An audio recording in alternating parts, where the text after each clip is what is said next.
In this video, we're going to go through lead magnets, how to exactly build a lead magnet that's going to be successful and be able to actually show value to your prospect, how you can think about lead magnets in a formulaic way to score them, why you need lead magnets in today's market, especially when doing cold outreach, and how a lead magnet can transition into a sale quite smoothly if you create it intelligently. So to start off with, why do you need a lead magnet?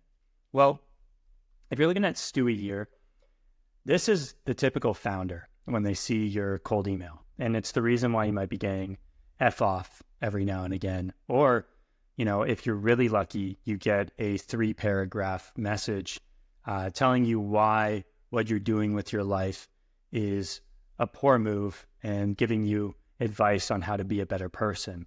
But the reason for this is because people are extremely defensive. Sales resistance is at an all-time high. And personally, I think it's because there's just way more people starting businesses. The kind of bar has been lowered so much in terms of how much friction there is to start a business, how much upfront cost there is. And honestly, with the way tools are these days, you can look fairly legitimate for just a couple $100. So as a result of that barrier to entry being so low, I think people are barraged with way more ads, way more offers than ever before. And as a result, their sales resistance and kind of their bullshit meter is at an all-time high. Now, we'll go into how to get past this sales resistance by using really strong lead magnets a little bit later, and I'll also go through a ton of examples of lead magnets that you could try out towards the end of the video. But basically, what that means is that people are increasingly high friction towards the thought of a recurring service. And that's because they have to opt into something long-term that could impact their reputation. It could impact their financials, which, often isn't really the most important part, yet it's what a lot of people focus on.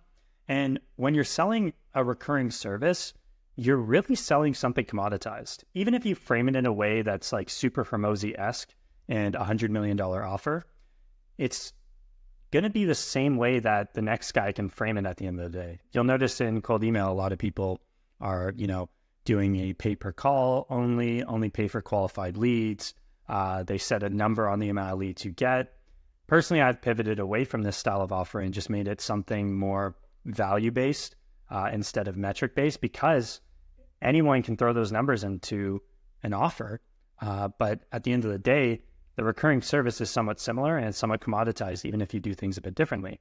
Now, second issue here is that one-time business kind of sucks. Even though it's easier to sell one-time business, you don't want to be selling that. So you're at a crossroads. Recurring offers are hard to trust because they're latently higher risk, yet they are what agencies want to do.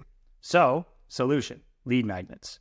Lead magnets and intro offers, which I would highly recommend you checking out Matthew Larson's work on intro offers, are the way to get your foot in the door and pull people down a proper kind of sales cycle and a proper funnel towards your recurring service that's actually your highest value service. So the goal here is to begin filling the trust cup and making them believe that you have the capacity to do what you say you can do in your recurring service, and basically provide them quick wins so that they believe in your competency and they believe that you're an agency that can actually do what they say they can do. Now, one common misbelief: I have a great service and people come to me to buy it inbound. I have a great service and people are referred to me. Just because people are referred to you and just because you're successfully selling a lot of people is not a reason to believe that your offer is going to have the same success in cold outreach, in outbound, in cold calls, in anything. When you do cold outreach, you are basically on the same playing field as the 15-year-old that's sending their first cold outreach message offering website design, because they just don't know you. And if they don't know you, then you need to look at one-upping your offer or one-upping the lead magnet, which can also be an offer. So this trust cup being full will win you a proper sales conversation. And eventually, hopefully, with the new age style of selling, you can turn that into, by Jeremy Miner, by the way, I highly recommend reading. You will turn that into listening to their problems, diagnosing if you can help, and building enough trust to convert them into an actual client for your long-term service. So what does a lead magnet do? Really what it does is it makes you look more interesting and attractive to your prospect than everyone else that sent a message to them. And there's a few ways to go about looking more attractive to your prospect. So realistically, what you want your lead magnet to do is to build trust in your skill set, be something that your prospect would typically spend money for. So this means that they can feel in their soul that you are providing value. If someone isn't typically going to spend money on you talking to them via Loom for your specific service, let's say a design consultation on their website, like if you're a design agency owner and you're doing a personalized Loom, it's so subjective that at the end of the day, your opinions on their current design might not resonate or feel like value to them, right? So you really do need to fit it to the industry, to the niche. It needs to be super low friction to implement, not only for you, but for the prospect. That means you do not want to have to get a bunch of passwords, have them let you into their back end of their business, heavy duty, unless the value is so outsized to that extra friction that it just makes sense. So make it as easy to implement as possible, make it tangible in terms of the result that you get them. And then here's a real key that a lot of people forget, is that your lead magnet should be a precursor to the offer that you want to upsell them. So you should almost try to use your lead magnet as a way to make your prospect more prepared for your actual offer. You're giving them a taste without giving them everything. Kind of like a free trial for certain recurring subscriptions. You know, you finally try out the gym, you go for 14 days, you feel good, and then all of a sudden you're like, I can't live without this. You're giving them a taste, you're not giving them the whole thing. So here's a couple examples. For me personally, I could set up inboxes for someone. You could sell automations for marketing. Say you target HubSpot. People with HubSpot, you could say, hey, would you like it if all of your inbound prospects on your sign up page for your software go straight to your HubSpot and get enriched with X information? That's something simple that could be set up. Maybe a bit of friction in terms of getting a password here or there or hopping on a call. But really, this is leading to hopping on a call, which is great, where you can provide this value live and then look to upsell them on something else.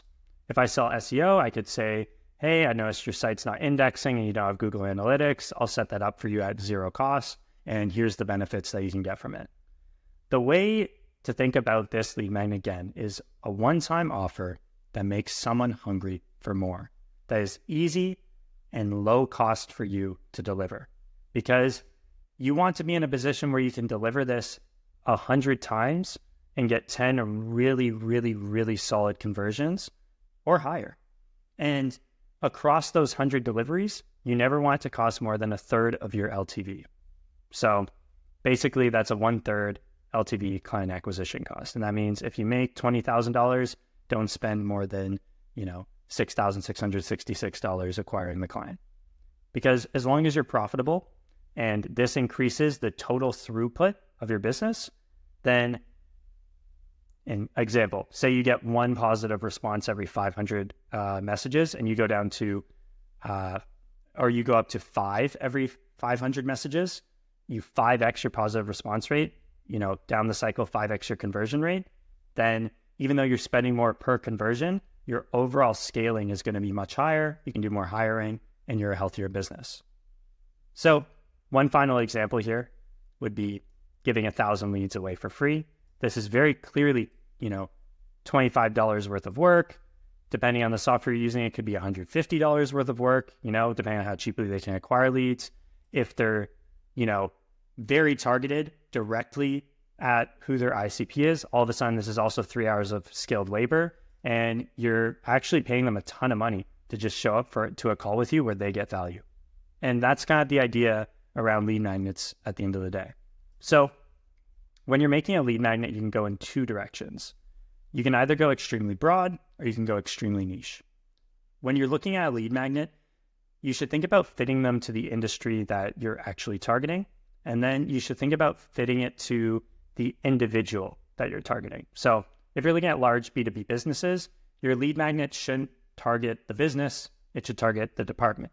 And if you're looking at one type of salesperson, you're doing a sniper campaign, one type of employee, say a sales director or a marketing director, and you're trying to prey on their specific problems that they could be having at the moment, like, keeping track of salesperson performance consolidated, consolidating that data to see where their conversion rates are heading and, get more performance bonuses. Boom, you've got yourself a great lead magnet. It's for one person. You could send it to 10,000 people in that position, and you'll probably be pretty successful. So you can go super niche, or you can go broad. You can just make it industry specific. So an industry specific lead magnet could be compiling a bunch of data on the industry and where it's headed. So that could be, compiling hiring data for the amount of money the average person in X position is getting paid and how long they're staying and how much that's costing businesses. And that could be a precursor to your recruiting solution, right? To avoid these industry problems that are affecting the whole industry. Just another example, that's pretty broad, and that could go to maybe 10 times more businesses, and you've got a lead magnet that's super reusable.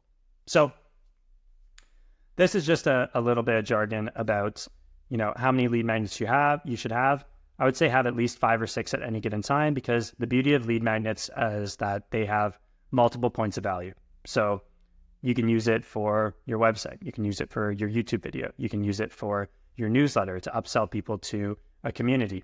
Your lead magnets should be geared towards varying stages of where your prospect is at and how far in that funnel they are. So, going from Google Analytics being installed, before that, maybe they need a blog set up if they don't have a blog. After that, maybe they need to structure their sitemap intelligently to make sure URLs can actually be indexed, right? So make sure your lead magnets address various points in the funnel that a prospect could be in to slowly work their way towards actually becoming a client, whether high ticket or low ticket, depending on the offer you give them.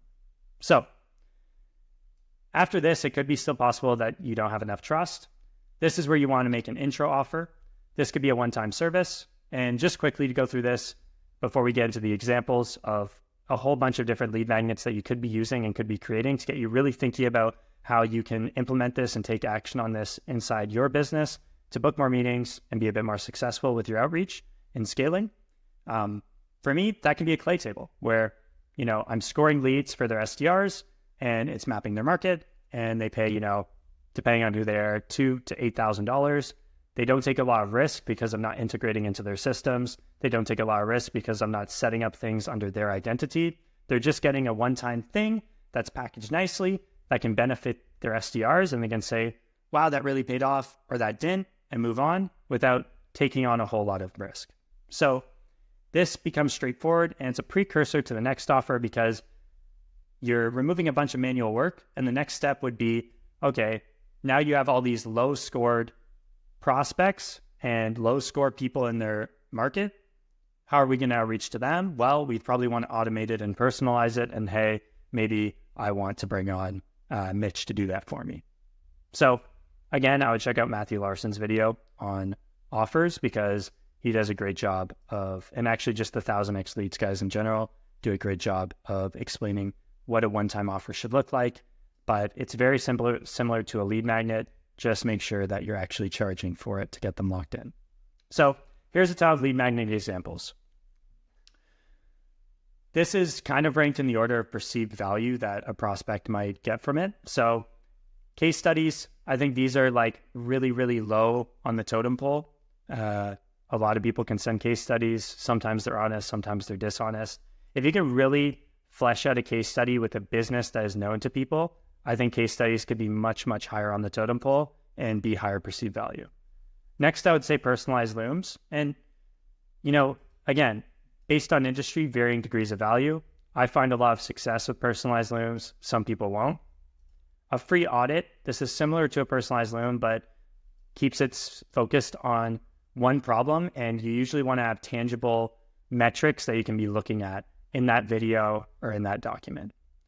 You can invite them to a webinar where someone, really exciting in the industry is speaking. Instantly does a ton of webinars.